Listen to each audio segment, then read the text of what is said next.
So what is it that's on your worry list? What should people be preparing for next? Yeah, so another good question.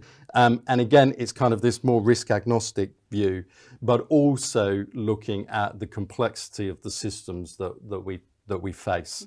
And this series is called like the future of everything. And I think the future of everything can be captured in terms of what we call 5 capitals.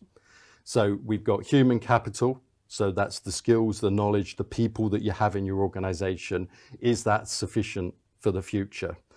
If you look at, I think back in 2020, there were 4, I think it was 4 unemployed people for every vacancy in the UK. Wow. And now there are more vacancies than unemployed people. Every organization watching this webinar will be struggling to employ people. If we think about the skills that those people need for the future, are we fit for the future? Do we have like the digital skills that we might need 5, 10 years from now? So that's all about our human capital.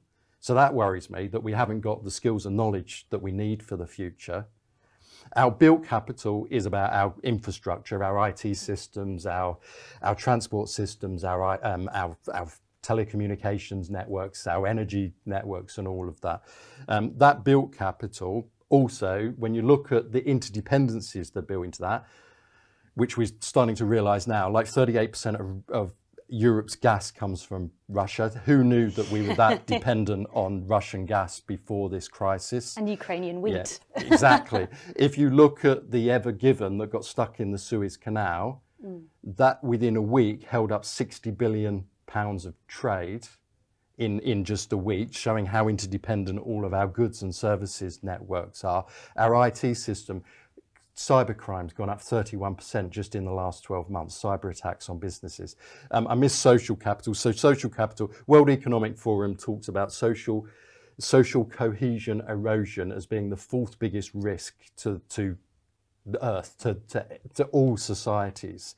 And this really is about the lack of trust that we have in government and in democracy, the number of social issues and inequality issues that face us, and thinking about that moving forward. Natural capital obviously is about the natural environment.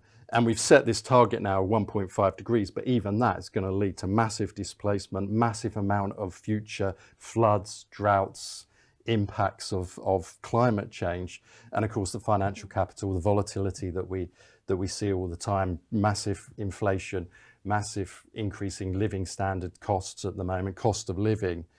Well, if you think about that as kind of the sudden shocks that we face, but also just stretch that out 5, 10 years from now, what are these things going to mean for your businesses?